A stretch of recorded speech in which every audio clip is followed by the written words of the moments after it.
Welcome to Subramani. This post is likely to be a little long, so I'm just forewarning you. What kind of a roadmap should a retiree look at? When I'm talking of a retiree, I mean anybody above the age of 55 should start planning for this, because this is not a very simple thing to do. And not much advisory help is also likely unless you have a very experienced advisor who understands these concepts. A 35-year-old who has not taken enough trouble may not be the best person to advise, and a 60-year-old independent financial advisor or MFD may not be in a position to understand your personal requirements, and he may not be able to meet your demand. So finding a good advisor is a very, very important first step. Right. Many people are intimidated by the fact that now they have to withdraw and they are no longer investing.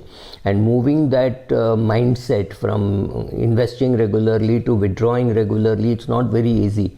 And it is as different as putting a man on moon and bringing him back, right? Two completely different sets of activities to be done. So first step, get a good advisor, because nothing can beat the quality of a good advisor who's got experience. Second, with the help of the advisor or on your own, go and look for retirement calculators. Internationally, there are great calculators. Even domestically, there are good calculators. Many mutual fund houses have good calculators on their website. I don't have any favorites. So just go and look at all those mutual fund websites. Even SBI mutual fund said they're coming out with a calculator. I don't know whether they've come out with a calculator. So use these calculators and find out how much money you have and how much money you are going to need for your retirement. So yeah, that was step number one. Then try projecting your expenses and controlling your expenses, or rather adjusting your expenses. Certain expenses will vanish. For example, if you shift from you shift house, maybe at the age of 70 you will plan to shift house. So at that stage you may shift to a smaller house, or at this stage itself you might say, okay, children are anyway gone out, I don't need a 4 BHK, can I shift to a 1 BHK or a 2 BHK at best? Saying this is the house in which I will live till I go for to an old age home, maybe at the age of 70. So today you're 55, 56. So maybe you will shift to a smaller house. So that one. Second, your expenses on children, guests, etc. may come down once you retire. Your expenses on going out may not fall so much, because I realize that when a person retires, he has no chance of eating out at the client's expenses or at the company's expenses. He's not traveling, nothing. So what happens is he himself might be craving to go out and eat. So some of those expenses could go up, be warned. But planning for all that, so much of detailing you can't do, but just be warned. I'm just saying, so those things could happen. Project your expenses, adjust your expenses. The international formula is to say you need 30 times your expenses. So if you're 55 years of age and you're annually spending about 5 lakhs, by the time you're 60, let us assume that you're going to be spending 10 lakhs, right? So 10 lakhs into 30 or 10 lakhs into 35 is between 3 and 3.5 crores is what you require, apart from the house in which you live.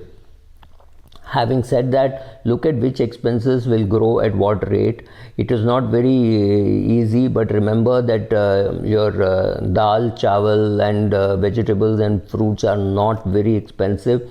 Eating out is expensive. Wearing designer clothes is expensive. Clothes are themselves just a commodity, so it's not very expensive. I don't see prices having gone up. But however, if you want to buy a Sabyasachi dress, fairly obvious that is going to cost you a lot, cost you a bomb. So similarly, depending on where you buy and what brand you buy, other than that, your expenses can be controlled. So based on all that, try controlling your expenses and projecting your expenses and seeing how much money you need.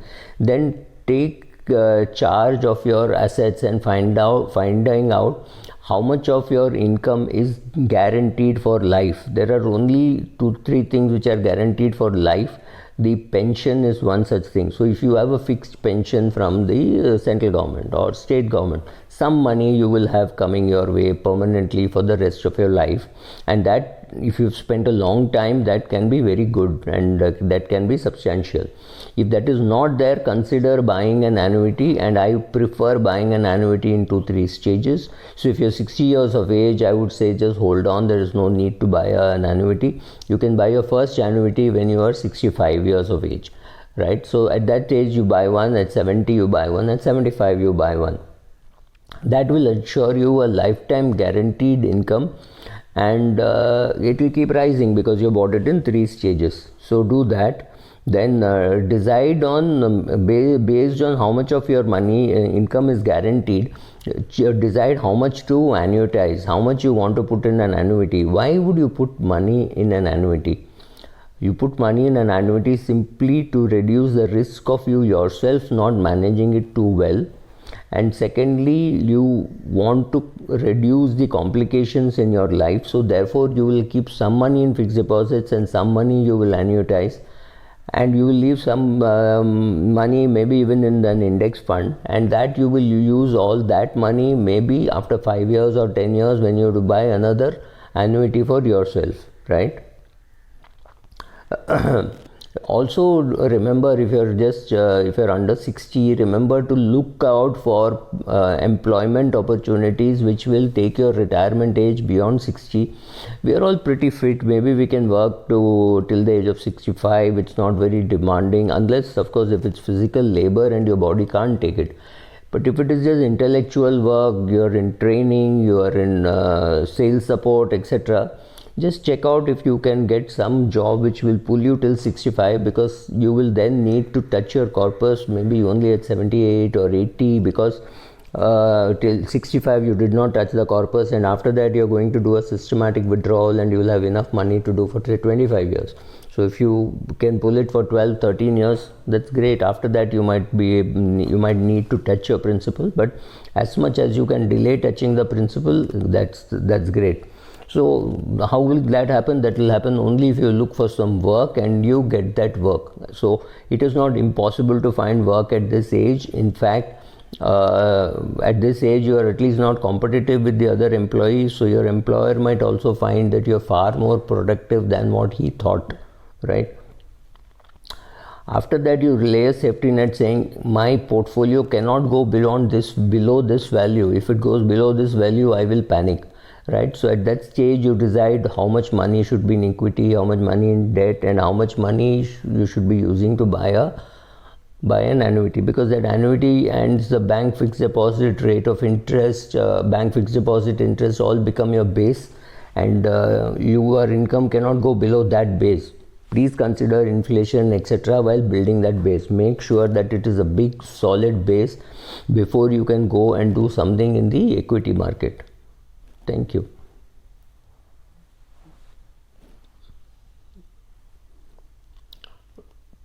After having laid a safety net, it is important that you be flexible on withdrawals, which means you have an equity bucket, you have a debt bucket, you keep withdrawing money from equity when the markets are good, and when the markets are not so good, you keep withdrawing money from the debt portion. Obviously everything will be in growth option.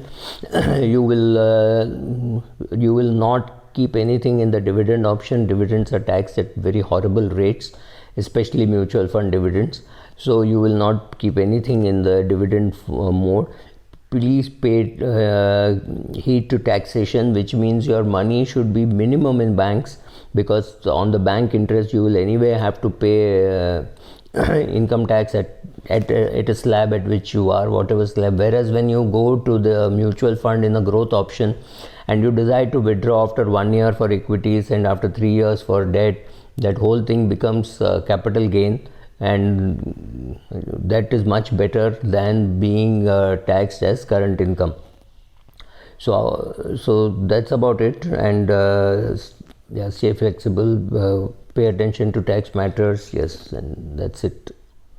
And a regular resizing your portfolio, or every 3-4 years looking at your portfolio and saying, at this stage, at my level of being able to handle complexity and comprehension, what is an appropriate portfolio. Now you're doing a portfolio based on your needs and based on your understanding and based on your ability to manage those complexities, right?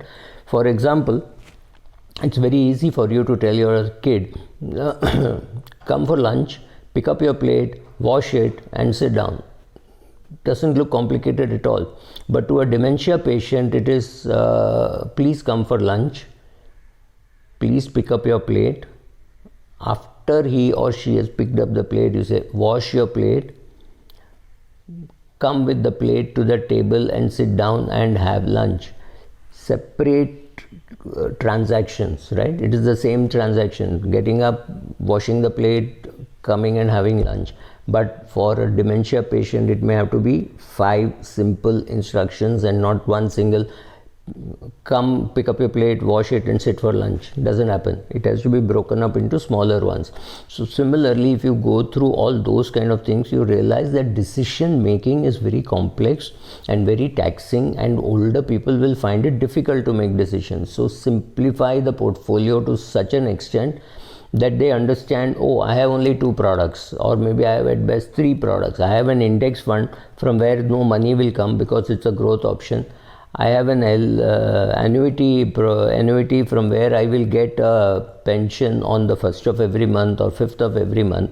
That will come to my bank account. All I have to do is make sure that I go to the ATM and withdraw the money, and make sure that I will look at my last 4 or 5 transactions, which I could do it online also.